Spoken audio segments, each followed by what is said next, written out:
Hey everybody, it's your girl Bunny. To all of my returning subscribers, hey, how you doing? And for those of you who are new to the channel, welcome. Kick your feet up, subscribe to this family-friendly channel, and don't forget to click the notification bell so you don't miss any posts. Also follow me on Instagram at the same profile name so you don't miss the sneak peeks of what's coming up next. In this video, it's Queens, Season 1, Episode 10, entitled Nasty Girl Records.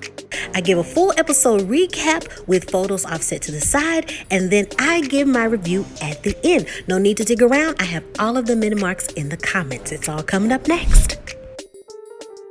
Naomi calms Lady Z's nerves before hitting the stage. Once she's announced, she rocks it, and the crowd is excited, anticipating her return. The Queens and Lady Z interview with Hype 109 radio station. It's the launch of their new venture, Nasty Girl Records. Lil Muffin has an additional steez as Lil Lauren. Either name will suffice. Little rivals coexist on the label, but it's all about growth. After a performance, it's the official launch event of Nasty Girl Records at Staples Center. Queens has decided as a group not to perform without Professor Sex. They are placing all of their time, energy, and funding into the development of Nasty Girl Records. The host admits that his next question may be a little uncomfortable for Lady Z. He wants to know if she wants to add any notes or say anything about the alleged assault with Frank Black years ago, but Jill insists that they focus on the future. As Lady Z finishes the song, she freezes with fear, seeing Frank Black on the balcony. Zadie is okay, but she's still rattled by his presence and is shocked that she is after all of these years. Lauren reminds that the statutes of limitations to press charges has passed since it's been 20 years. Naomi is adamant about doing something to make Frank Black accountable for his actions, but Eric is worried about trying to take down one of the most powerful producers in the game. They can't make any big moves without even getting their independent label off the ground. Lauren is conflicted with emotions. He discovered her and produced her first mixtape. Maybe if Zadie didn't place herself in certain environments, maybe what happened wouldn't have happened. Zadie gets extremely upset because she's not to blame. She's the victim. Naomi thinks that going to the press will make some waves, but Zadie doesn't want to be the face of that movement. She froze on stage and promises that it won't happen again. Valeria and Thomas chill, and she's worried that they really don't know each other. What if she's some serial killer? Thomas has a game from a magazine, Fall in Love with 50 Questions. They answer all questions and reach the last one. What is your most prized possession? Valeria says that it would have been her engagement ring, but she doesn't have one yet. Instead, it's a photo from a private investigator. It's her mother holding her as a baby. Thomas says that he loves her, but it's difficult for Valeria to say it back. Jill gets a lesson in church about self-love and mercy, forgiving oneself. Forgiving yourself is the love of God. After the sermon, Jill is moved and goes to the priest's office to praise the wonderful lesson, but he slaps her, telling her to apologize to her father. We learn it's literally Jill's dad. Naomi is worried about Zadie, and so is Eric. As they speak, Frank Black arrives at the same restaurant and gives dap to Eric. Frank tells Eric that he signed Zadie, who is an amazing artist. As a matter of fact, tell her that he said hello. He'll even stop by the Staples Center to check out the showcase. After Frank leaves, Naomi is upset that Eric is trying to show face instead of standing up for what's right. He shouldn't be so friendly to those that we know have done things that are wrong. Jill and her father try to enjoy dinner. He explains that he's only in town to facilitate a wedding. He begins the harsh lessons of what does she expect her husband to do or to react after he found out that his wife is a lesbian on an award show. Her actions didn't just impact her ex-husband, but her entire family. Jill is apologetic for her actions. She wants to know how he's doing and how he's holding up since Mom's funeral in Queens. She's found it difficult, but he only credits getting through it all through the power of Jesus. Naomi watches an old press interview introducing Frank Black's new female artist. Body language tells it all, as the woman is very uncomfortable. Naomi is very dedicated to finding the contact information for Hood Honey. Thomas brings Val some designer gifts, but it's only a disguise to reveal food from her favorite restaurant. Instead of Val being happy about it, she says that she's upset. Stressed out, tired, bothered, he went to Eric to ask details about her favorite restaurant and is on a pre-show diet. He insists that he only meant well and maybe they should just reset together and try to relax, but she's not having it. Leah goes to see Naomi, better known as Hood Honey, and she's shocked that Naomi even gave her a call. She has a little child with her. She wants to talk. Leah explains that she was 16 and got a call from Frank Black. Like, Frank Black? Is this real? He insisted that she could make good money with her music. He was her mentor, father figure. She even thought that he was her friend. It happened slowly. He made her so dependent on him. When you questioned anything, he accused her of being ungrateful. After thinking about it all, Leah says that maybe I just let it happen. But Naomi says you are a child. Leah found out she was pregnant the week her album flopped. Then Frank just disappeared until she found him at a party. She told him she was pregnant, and for a second he stopped and looked at her like she was a person. She thought that she had gotten through to him. Then he just handed her $2,000 and told her to take care of whoever it was. She never saw him again. There was no point in coming forward. Everything was just done.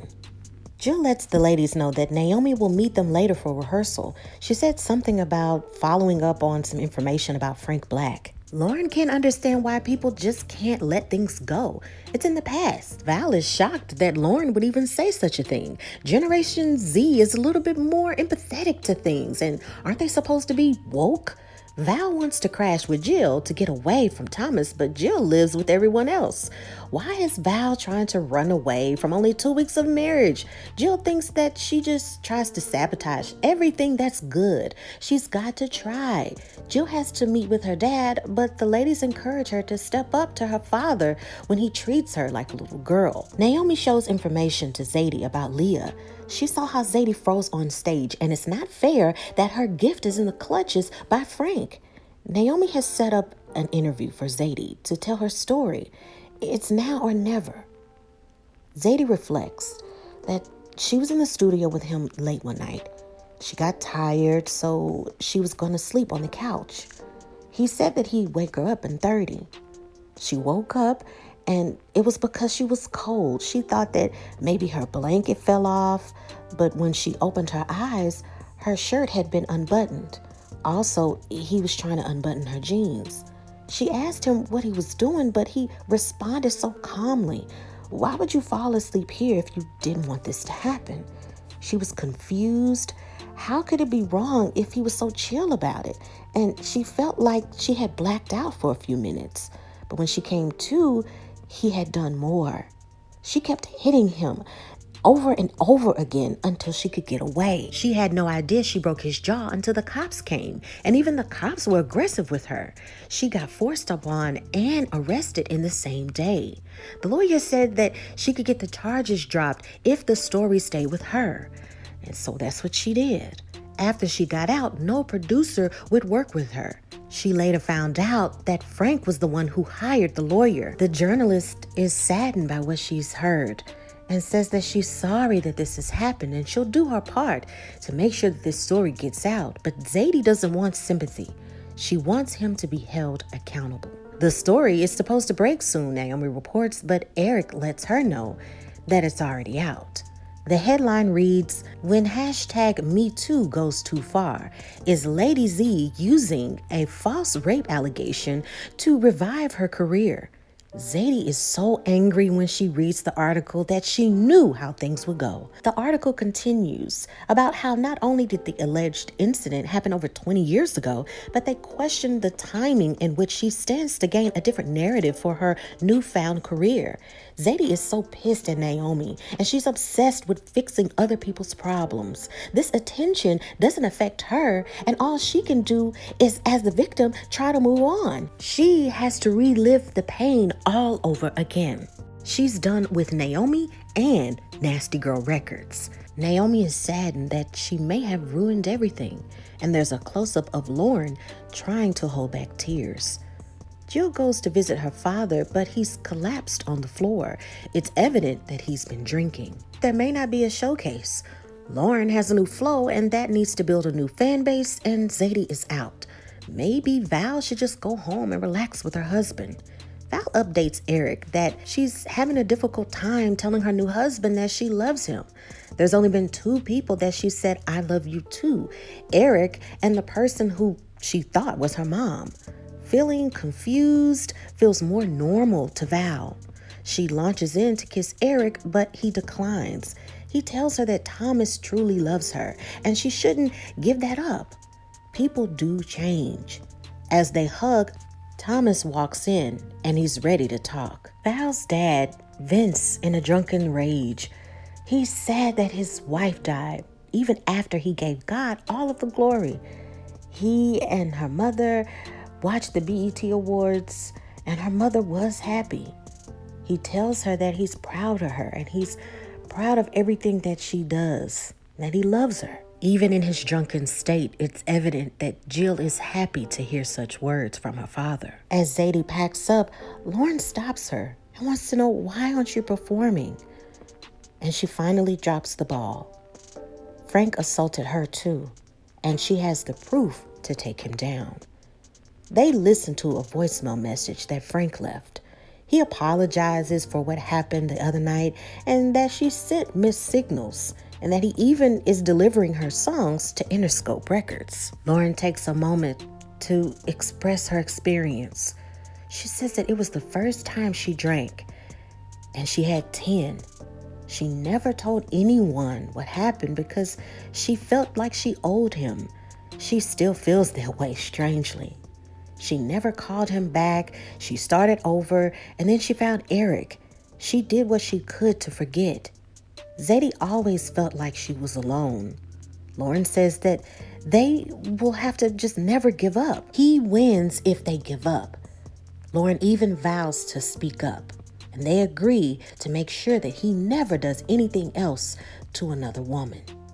Val tries to talk to Thomas. She's worried about being his wife. Thomas can't understand why she's not exhausted from trying to convince people not to love her. He's not giving up, even if she's too scared to say she loves him.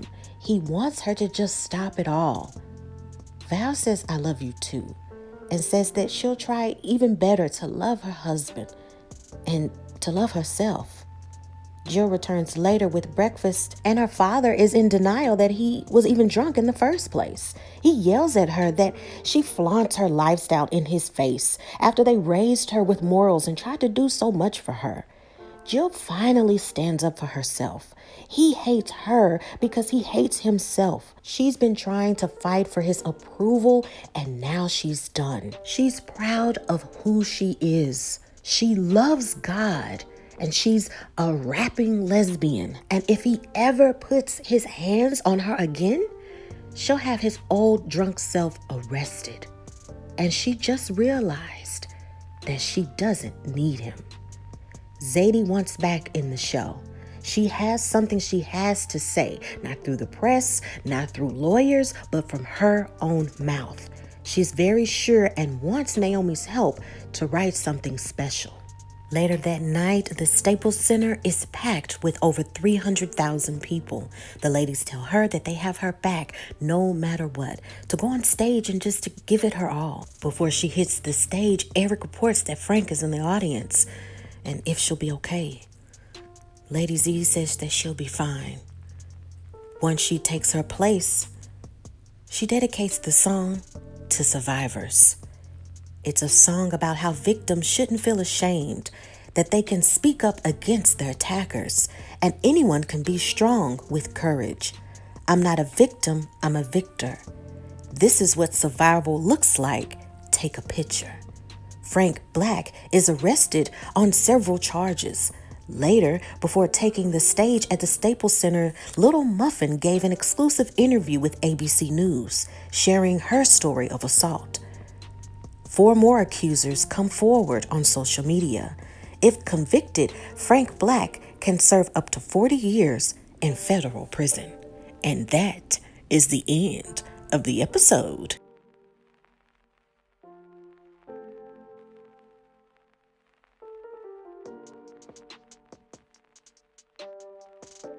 And Now it is time for your favorite part of the video. That's right, my review. What a wonderful episode, giving inspiration to speak out about assault. Wonderful resources given at the end of the episode. I am all for it. It's not just the music industry we're talking about when we have a lot of these assaults happening. It's across the board. It affects men and women. So make sure to share resources with everyone that you know, just to bring awareness to the situation. And you necessarily not having to go through it, but you're spreading information. You are making sure that you communicate serious topics in such a way that it could be placed on ABC. So bravo, brilliant idea. We've also got to revisit the mystery of Brianna. Okay, we do know that Bree, the character, is gone, and a lot of people were confused at the ending from the episode before. But as I discussed in the last review, not only is it pictorially a way to give the real person, Eve, time to, be away and have maternity leave and spend time with her family and her baby, but it also gives great mystery and lingering on into season 2, because we have to think about, as an audience, how will the Queen's women explain why Bree went away? I estimate that will say that it was for the quote-unquote safety of the character due to the incident, right? They can say, oh, well, we were in fear for her life. There was a person on the loose, a shooter on the loose, and we don't know who that is.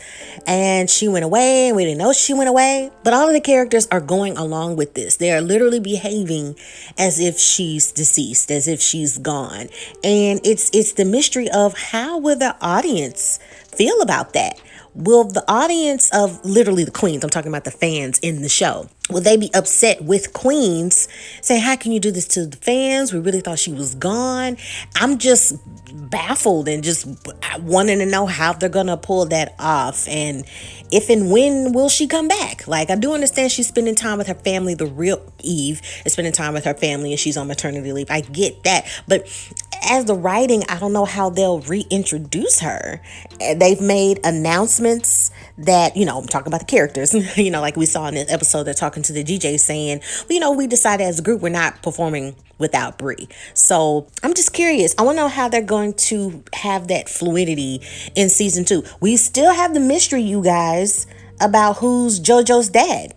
We still haven't addressed that. And I don't know if they're going to do that with the season finale, if they're going to push that forward in mid-season 2. I don't know, because from the previews for next week, it looks like JoJo's, having the desire to be an artist.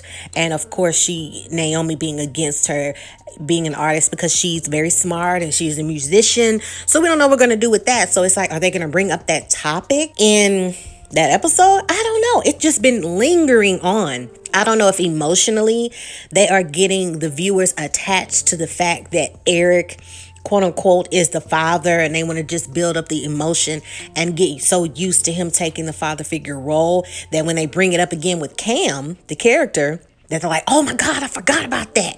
Because writing will do that sometimes in a lot of series. They will write in such a way to allow the audience to forget specific storylines or characters. So when it comes up again, it's this shock value, because they skipped around a lot in the early parts of season 1 when the main focus was who is the shooter. And then when they went from the shooter, we had more episodes that were dedicated to each person and their walks of life and their journeys, so we could get emotionally connected to all of the women. Once we developed the emotional connection, then we revisited the shooting situation. So when there was an event, we had an emotional reaction when it came to Bree. When we saw her hurt, it was the cause and effect. It was the plan of the writing. So I'm guessing that's what they're doing with the who's JoJo's dad situation, because they still haven't taken a DNA test.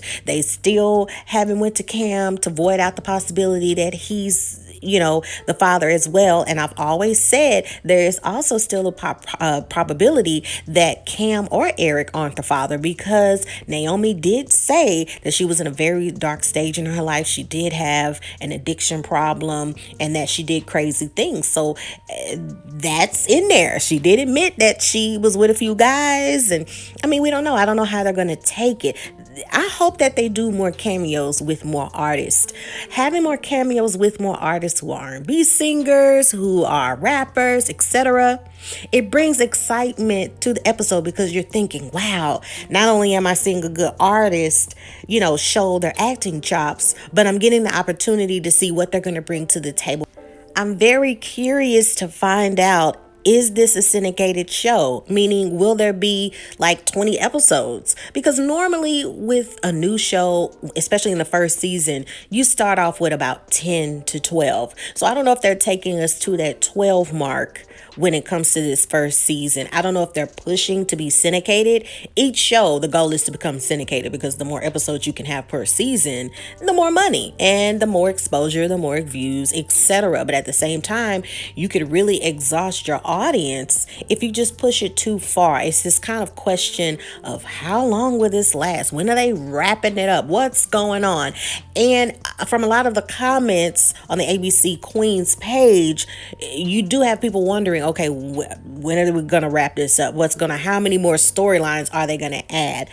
With the writing and its fluidity, it looks like that's the habit that they're trying to make, adding on so many storylines that it keeps the audience engaged, because they are really pushing for season 2, season 3, season 4. You want your show to have longevity, but like I've always said in all of the reviews, that's great, but you do not want to exhaust your audience, especially this early. Queens is picking up some speed, the more cameos and the more artists that they have on the show, but will that be something to help pull it up? Because ratings did decrease. So I don't know. Let me know what you think. Subscribe. Don't forget to like this video and follow me on Instagram so you don't miss sneak peeks about what's coming up, and also personal things that are going on in my life. Make sure that you stay tuned because I have 2 announcements. That's right, 2 announcements that will be posted this week about the next steps in this channel. Let me know what you thought about this episode and what you think about how they will close season 1 and storylines that will go into season 2, because we have a lot, you guys. We still have storylines that are hanging in the air. JoJo's true dad. We still have the mystery of Bree and her husband's alleged baby mama. Remember, she ran away. There are so many storylines, you guys, that need some sort of closure, and if they're not if there's not anything with closure, then it needs to be brought up again so we can have an idea that it will have some sort of closure in season 2. Because if you leave too many storylines up in the air, people start to wonder, okay, are we going to revisit this again? Is there too much going on?